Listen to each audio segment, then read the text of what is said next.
This is the Freeheel Life Podcast, episode number 63. I'm your host, Josh Madsen, coming at you from the Freeheel Life shop in Salt Lake City, Utah. And it's another fine Monday, my Telemark friends, and I'm glad to be back. So, today's Super Bowl Sunday, and I'm doing a podcast because I don't really watch football much. Those who know me know that it's probably no surprise to you guys when you hear this. But I was a place kicker in my younger years and a punter, and hence my weirdness and choices of things to do extends into the football realm. And so I don't really watch even though I did play football back in the day, I don't actually know many of the rules or how many people are on the field, but I thoroughly enjoy kicking footballs and rugby balls and all that fun stuff. So, unfortunately, I didn't even know who was playing today. So, hopefully, the best team wins. But I almost forget.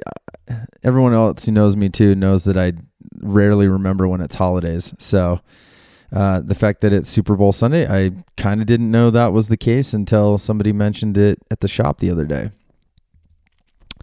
So, to kick things off, not a lot of news. I'd say shop news, the number one thing is 22 Designs bindings are on sale. So get after it. Generally this time of year, things start going pretty fast. And I know axles and vices and most, I think in the larges are probably gone. You guys will have to check the website. I did not do any investigating before I got on and did this. But Outlaw X's are available. And of course, we've got other Telemark bindings from the M Equipment, Majo 3.0. We've got Volley TTS. We've got Volley 75mm bindings, all the other good stuff. And we've still got quite a bit of stock left, and happy to get you guys all dialed in. As far as what's happening this week, guess what? Midwest Telefest is happening. That is right. Midwest Telefest is happening up in the Upper Peninsula of Michigan. So all you Midwesterners in the United States can travel to the northernmost outskirts of the United States. It's actually pretty wild. I went there last year. You can check out a vlog of me traveling up there. I ended up actually getting a 30th annual Midwest Telefest tattoo in Duluth, Minnesota. It resides on my left calf. And it was a great time. I wanted a blood bond with all you Midwesterners, so it's in my skin forever. But we had a good little hoedown. I know with COVID it's going to be a little bit different, and some of the more proximity related stuff probably isn't going to happen like usual, but it's going to be an amazing time. We're going to have our service and demo Midwest shop there, led by the mighty Keith Opperman, who is also the lead guy at the Telefest. And he's done a fantastic job of keeping that going. So we will have demo boots and we will have demo skis. So you can go Telemark. So it'll be awesome. And we're also sending out old Taylor Johnson, the shop manager from Freeheel Life, along with our head ski tech, Wyatt Daigle. So they're going to be traveling in, and they're going to be doing some content, little vlog for us. Let us know. This is actually Wyatt's driven through there. He's from Maine, so he's done that cross country drive. But this is old Telly Tay's first adventure to the Midwest. So I'm personally excited for him. You know, like when someone's going to go to a new place and like, you know, you've been there and you're like, man, I don't know how to describe this. I'm excited for him. So they're going to fly into Minneapolis and they're going to do a little trip up north, try to squeeze in a little skiing, and then they're going to head over to near Ontonagon for the Telefest. So anyways, keep an eye out. If you're going to Midwest Telefest this weekend, Friday, Saturday, Sunday, keep an eye out for old Telly Tay. and Wyatt and say hi to him and give him some of that Midwest nice and show him some tight tree skiing for me. So today, I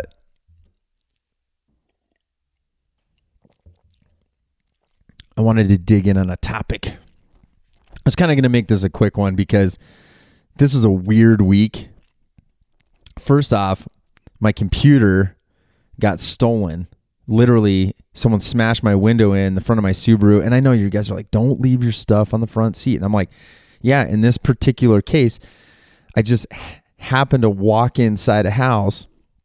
And the next thing I know, I come back and my bag's gone. So have no fear. I'm even though I'm a little bit, I'm like, I don't know if I don't even like saying middle age. That's kind of weird, but I try to stay hip. I'm working in the cloud, so to speak. How old does that make me sound? I'm working in the cloud. Anyways, it was pretty easy to get back up and running once I actually could get a new computer, but it kind of put the kibosh on getting get the podcast done this week, and it was just kind of a nightmare getting that done. And then on top of that, funny enough, like a couple days later, I was getting to the shop in the morning, and I pull up, and this was, we've had some funny stuff happen at the shop, but I pull in and there's a car over the fire hydrant near the front door of the shop, and there's water gushing everywhere, and I quickly can tell that this might become a flood situation. So the short story, the short story of it is we manned the doors and made sandbags as fast as we could out of whatever we could find, and we blocked the Freeheel life from flooding. It was pretty epic. So anyways, I'm probably not going to do a long episode because it was such a crazy week, but I'm here, and I wanted to respond a little to a video that Taylor did. And this week, if you guys don't know, he does a weekly thing called The Lowdown with Taylor Johnson on our YouTube channel, and also we throw it up on Instagram TV too. And man, people have been going nuts over this thing, and it's amazing. And the subject line is 75mm Telemark dead? That's why they're going crazy over it. So anyways, I'm just going to, I pulled the YouTube up, and I thought this would be a good, if you've listened to the podcast since the beginning, I've done 75mm versus NTN. I obviously bring up 75mm, and there's just, it's an interesting topic, kind of. Not really. I don't know. We know that it's an interesting topic for certain people, and other people literally don't care. But I started reading through some of the comments on the YouTube channel, and it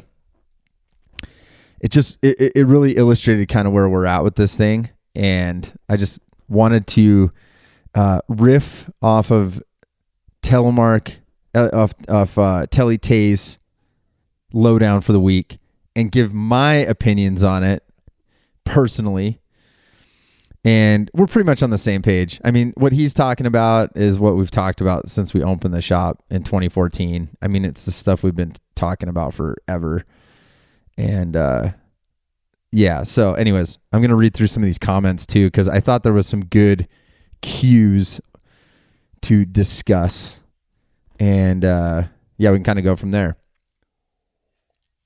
So, all right. So first off, basically just to give you a little brief synopsis, Taylor's basically talking about 75mm. Is it dead? This is always the big question. Not only, which is ridiculous when you think about it in some ways, because not only is the rest of the world saying that Telemark's dead, which is utterly ridiculous, but then amongst ourselves, we're dividing ourselves. There's a great division going on between those who have the duckbill and those who have the duckbutt.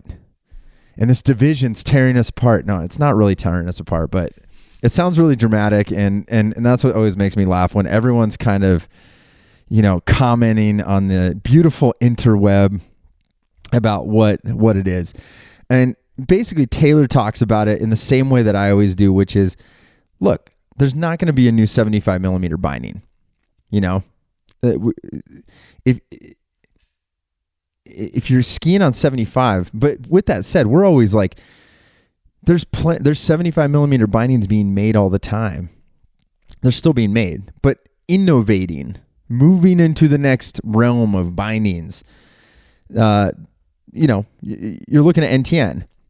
Now, with that said, it's like I had someone come in the shop. Literally, I happened to be up front yesterday, and this cool couple came in. The girl was a snowboarder, split boarder. The guy's an alpine skier. And they're just kind of curious about Telemark, and I walk them through all this stuff. And I have that great realization again when I start talking about Telemark that I've got to explain NTN and 75mm because they're looking at used gear, new gear. They're like, what's this? What's that? And I just have this, like, my heart drops when I get to NTN because they're like, well, what does NTN mean? And I'm like, new Telemark norm. And then I've got to answer the question, well, how old is it? And I'm like, oh, like almost, like 2009. So it's like, I mean, it just seems funny that we still are calling it new Telemark norm.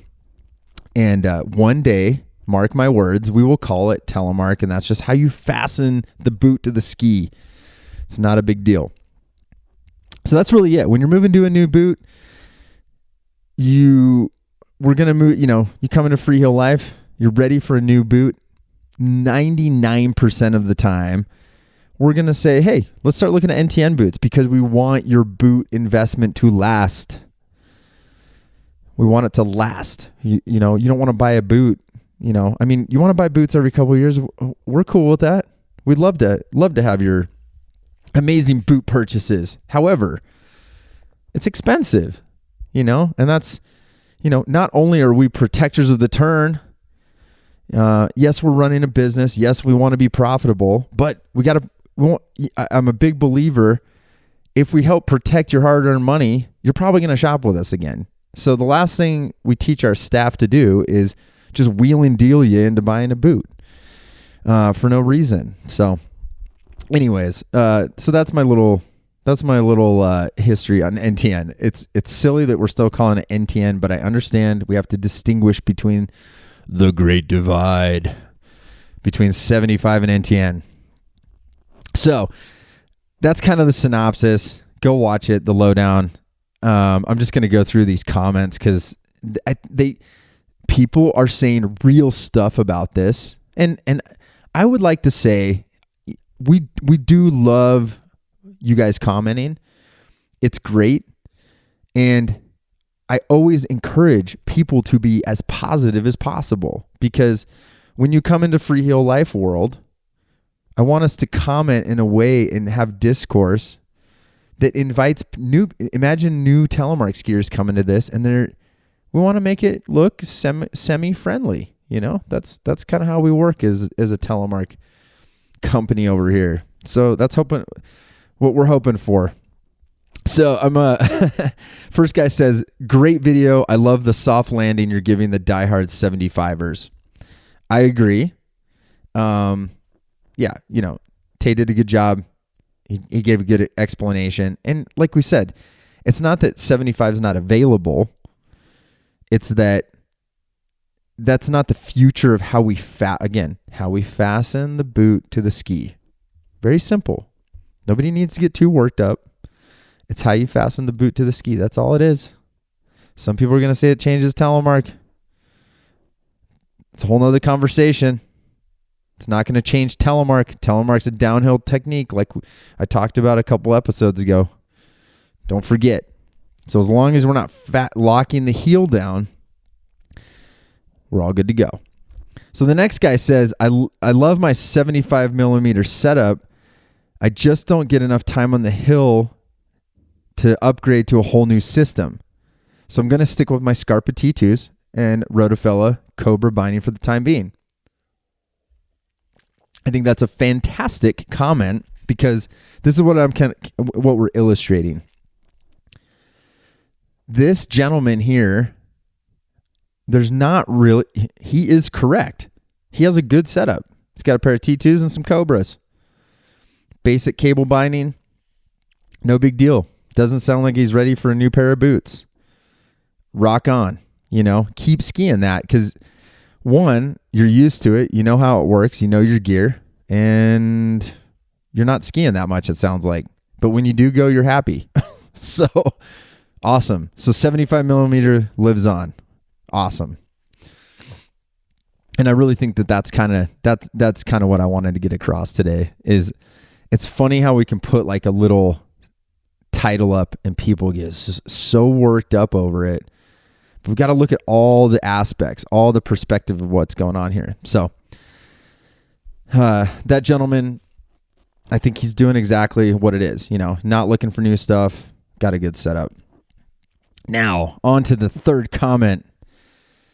This one, I was so stoked when I read it. It says, 75mm will never die. Just like punk rock, bro. Oh, man. So, I couldn't wait to talk about this comment because, one, I appreciate the enthusiasm. And of course, I appreciate the punk rock reference. But what I will say is this actually is going to be really helpful. Because if you listen to punk rock, so I'm going to have some old timers on here. Maybe you listen to some stuff back in the day. Maybe you listen to some stuff, later on, like you're my age. And maybe you're a young kid now and you have no idea what we're talking about. But here's your little history lesson. And I think it actually is like a good way to look at Telemark too. I think it's kind of funny, like that blank statement of just like punk rock will never die, bro, and Telemark will never die. But let's look at it a little more closely because there's some nuance in here. You know what I'm saying? So, and this is what I'm seeing with the 75 conversation. It's like what we talk about with vintage gear, for instance. There, and Taylor talks about this in the beginning of one of the things I tried to pass on to him when he started working at the shop is, we make all the guys ski leather boots, and 75mm, old school leather boots are how Telemark came back into existence in the late 70s. Okay. Around, you could, depending on who you're talking to, and we've done some podcasts. I mean, you're literally talking about, 1976, 1977, and it kind of came back through Nordic skiing in the United States, places like Crested Butte, and you kind of had this floppy gear, and that was Telemark, and it evolved from there, and there's been different eras. So if you think about that kind of early Nordic low cuff leather boots, and then you get into the 80s and you get like a Solo Extreme low cuff leather, but extra supported. And then you guys will hear me talk about the pickle barrels with guys like Keith Calhoun and the rest of this Crested Butte crew. They're cutting down like 5-gallon plastic buckets and making reinforcement cuffs for the boots to get them taller, more supportive. They were innovating, and they were riffing off of the old stuff. And then it took until, then late 80s, you got Merrill Super Comps, Arcos, everyone was kind of, making some sort of a leather boot with an upper plastic cuff to maintain a good boot flex. And then 1992, the Scarpa Terminator comes out. And, that was some real rock and roll shit, right? Like You go from like a leather flex and now you got someone saying, "Oh yeah, we made a plastic telly boot, we put a bellow on it. This is the real rock and roll." And man, there was, you want to talk about 75 and NTN. I mean, man, plastic boots. I mean, people back then were like, "That's not Telemark. You got a plastic boot. It's not leather." So imagine every generation has had this thing. So to go back to this punk rock comment, because that's what I wanted to get across to you guys, is, funny enough, 1977 is usually recognized as sort of when punk rock started, right? Maybe you know that, maybe you don't. Sex Pistols, Ramones. Go back and listen to that music, okay? So just like in that era of punk rock, and you listen to those bands, they've got a certain vibe to them, and they're both incredibly different, Johnny Rotten's voice is not, Joey Ramone. I mean, it's very different, but it was punk, it was both, they're all punk rock. And of course there's plenty of other bands, The Clash. I mean, go listen to some Clash, some Joe Strummer, But as you get into the early 80s, like 1983, 84, people are starting to say punk rock is dead. Well, you got bands like Black Flag. If you go listen to a Black Flag record, any iteration, whatever singer, go listen to any of those early hardcore punk rock bands like Cro-Mags or, like Agnostic Front or some of these, NYC hardcore bands, I mean, you go on and on. That music was like hardcore punk. People think of it as punk, but it was so different from that late 70s stuff, right? And then you kind of have a resurgence in the 90s of punk rock, Rancid, Pennywise, Operation Ivy, NoFX. You got all these bands, and they're punk, in ethos at least. So anyways, the point being is, it's all, and that's why I'm always trying to kind of help people on this podcast. And when they come in the shop, it's all Telemark. It's different eras of Telemark, it's different times of Telemark. But yeah, is 75mm going to die? Maybe not. I mean, is there always going to be a boot sitting around with a duckbill toe? Probably. But that's kind of not the point of the video. And I just wanted to draw that conclusion and kind of use that punk rock reference. Kind of made me laugh because it's very, very similar. And sorry to all you hippies out there. You guys are probably like, I probably need to liken it to like some string cheese or some like a bluegrass thing, like every bluegrass band is not the same, and but there's similarities and there's a common thread. I mean, you can do it with anything in life, right? All right, let's move on from that. That was kind of that was my long-winded punk rock reference, but listen to Joe Strummer anyways while you're at it, and go back and listen to some of that stuff. It's super good. So, this gentleman says, for all the diehard 75mm fans, do yourself a favor and try out the Majo bindings when you get a chance. In my opinion, they have the feel of 75mm with all the advantages of a fully releasable binding and the edge control of NTN. Well worth the investment, albeit an expensive one. I would highly, I agree with this 100%. The big thing with Majo, and we've talked about this before, we've broken it down, Dosty and Taylor and I, Majo's fantastic. M Equipment's done a really good job of innovating on the NTN platform. And we talked about like the Tecto connection, with Jasmine Taylor last week. I'm not the biggest fan of tech toe just for like everyone. It serves a purpose and it's amazing. But as far as what he's saying on this YouTube comment about the feel of it, I think Pierre, who created the Majo binding, did a phenomenal job of getting a very nice flex. You know, leave it up to the Frenchman to make a very nice feeling. You know, it feels great. It's got a really nice progressive flex, and I think, you know, not every 75 millimeter binding is like that. But I also think when people talk about the transition, and this is where we try to focus as a shop on this stuff, is focusing on the idea that we're trying to move you from one setup, which is probably 75 millimeter, and achieve the same feeling on a NTN platform. Because really what we're trying to do, and this is why if you go back and listen to 75 millimeter versus NTN podcast, here is what we're not trying to do. And people need to get over this. And this is why I wanted to just, this is, I'm just ranting. I mean, this is literally just a rant on this, 100%.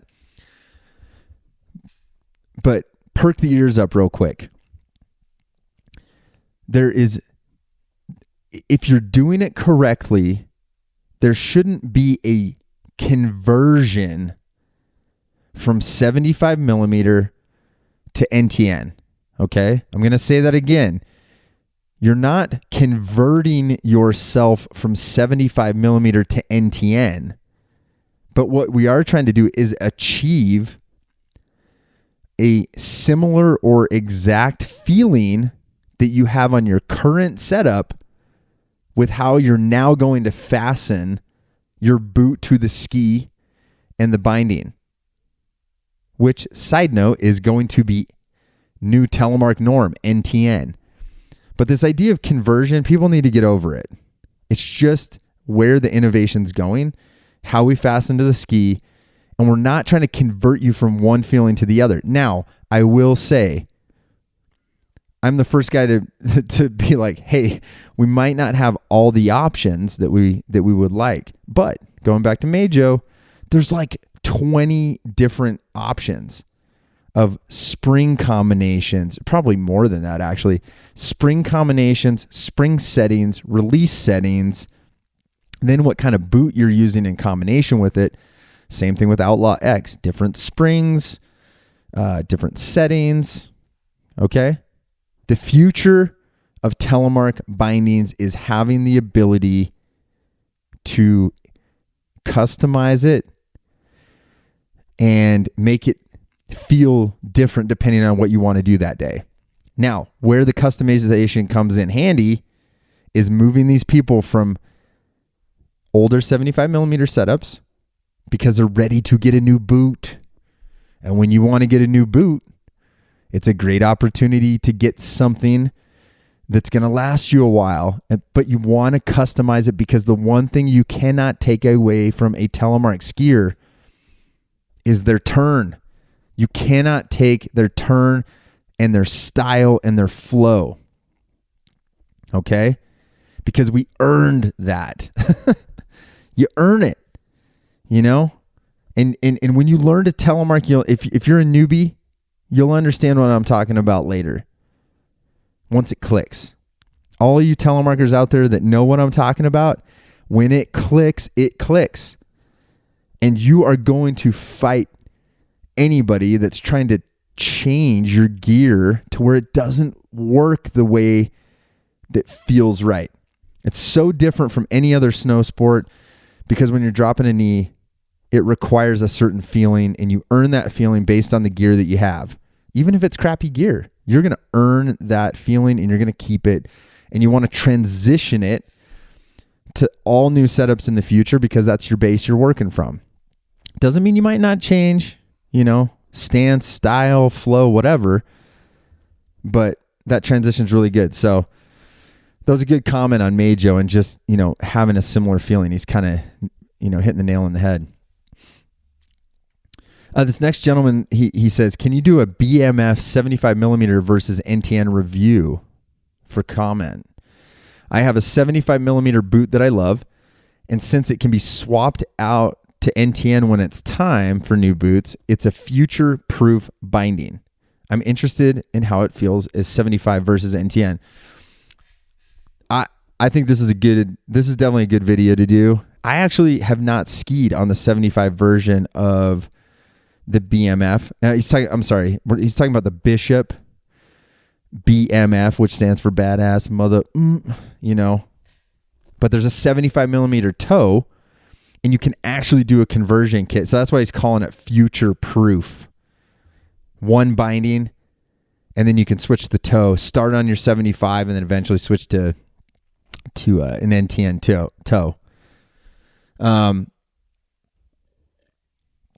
Look, I'm 100% not BMF, never been as big a fan of the BMF, only because it's so big and bulky, and it's a full heel connection, which is what makes it big and bulky, meaning it's a full step in, but it goes from the whole length of your foot. Outlaw X, Majo, these other ones go to the second heel of the NTN boot. I'm much more of a fan of that. I'm not anti Bishop by any means, but I'm just saying, like, I like the sleeker feature of a second heel connection just because it takes up less space, it's less weight, less bulky. However, I will give props where props is due. The BMF, the idea of a 75 millimeter toe, and then having the ability to switch, that's a cool idea, because what it's doing is getting someone into the game, right? And that's kind of what I was saying, is like, if you're not ready for the boot switch, but you're kind of curious about getting into something later on, you can, there is the argument there that you're going to get into this binding and then later on switch it over to an NTN boot. Only drawback to that, if you're looking at tour, yes, they have the BMFR, which is their tour, free pivot tour mode. It's just bulky, like if I'm going to tour, me personally, I'm going to hop on a pair of Majos, maybe some other tech toe setup, a Lynx, 22 Designs Lynx, or if I'm someone who has like just enough money for one binding that kind of does it all, and it's kind of got that sleeker second heel connection, I'm going Outlaw X all day. Step in, got a couple spring options. It's just easy, durable, etc. That's why it's the most popular binding that we sell, So, but yes, I 100% agree, and Bishop deserves props for that. I am waiting, Bishop, if you're listening, get that second heel connection going on something. I want to see it. I want to see what you guys can do. Give me like some sick aluminum CNC'd Bishop BMF 2.0 second heel connection. Let's rock and roll. That's what I want to see from those guys. That'd be really cool. But yeah, I'll see if we can reach out and do that. There's so many, and I like when you guys do these videos. We do keep a list of them. We're just trying to keep up with all this stuff. But I like that, and a side by side would be pretty cool.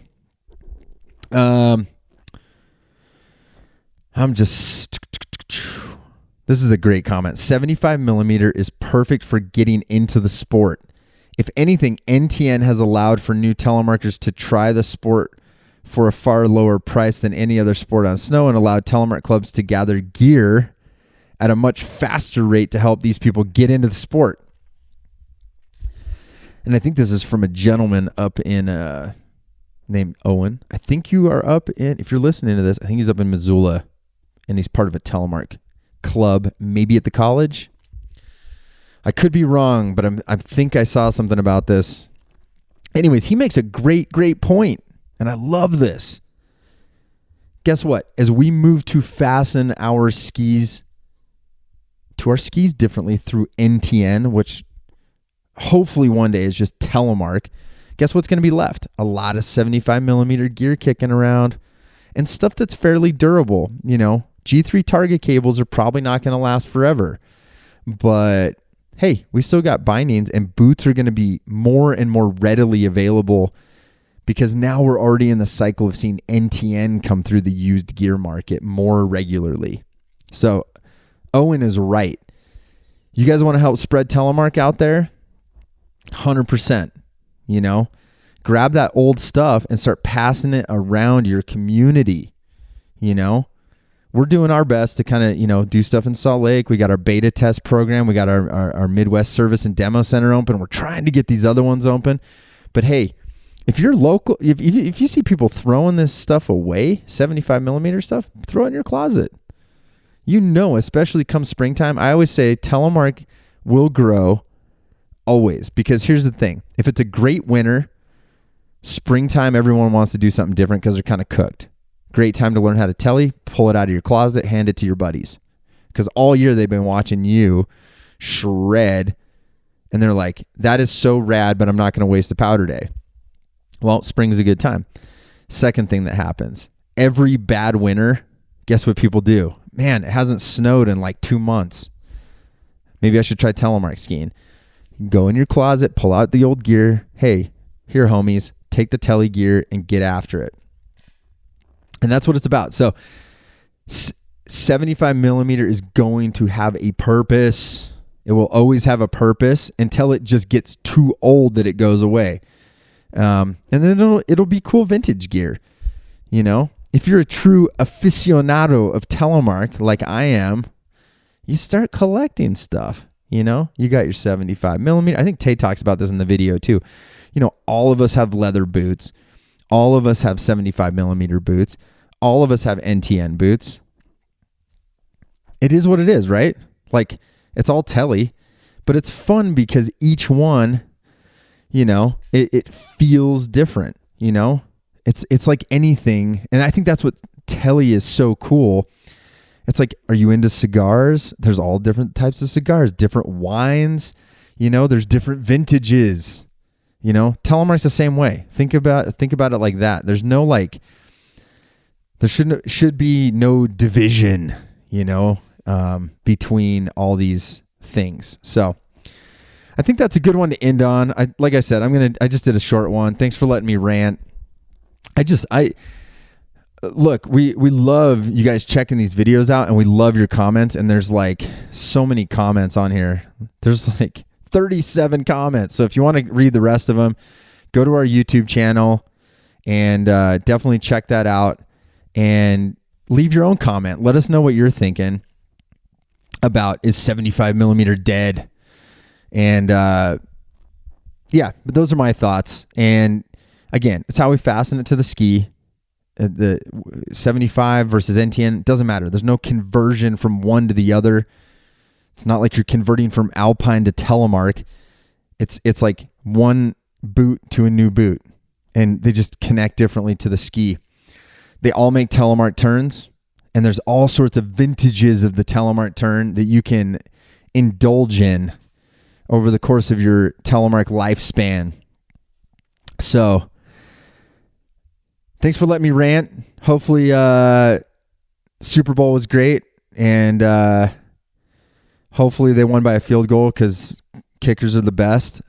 And I'm going to do some skiing by the time you're hearing this, and pretty stoked. So really, really appreciate you guys, and thank you for the support. Like always, you can make a donation of your choice if you want to help support the podcast a little more directly. PayPal.me/FreeheelLife.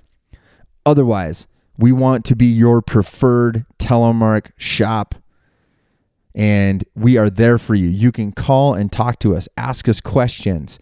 King of the Heels going on. You can prank call us even, and we'll get you some bonus points for that. We want to be your shop. That's it. We want to be the best Telemark shop possible. We want to answer those questions and solve your problems and be there for you. No matter where you are in the world, you can reach us at customer service at freeheellife.com, and you can always call us. So if you want some more Telemark stoke, get into the gear stuff, go to telemarkskier.com. If you're on the Facebook specifically, look up our Freeheel Life Facebook group. We've got some amazing people helping us moderate that. Keith Woods, Travis Bellantino, and the rest of the crew. Tons of awesome people in there. awesome photos of people from all over the world telemarking. World Telemark Day is coming up, so do not forget that. You can get some more information there. And you can always email me at podcast@freeheellife.com. Now that I've got a computer again, I'll check the email because it took me a few days to get the emails up and running again, but we're styling. So with that said, I love you all. 75mm NTN, leather or plastic, cable or 3-pin. We are all protectors of the turn. We are all brothers and sisters. It's unity all the way. And until next week, spread Telemark always, my friends. Peace out.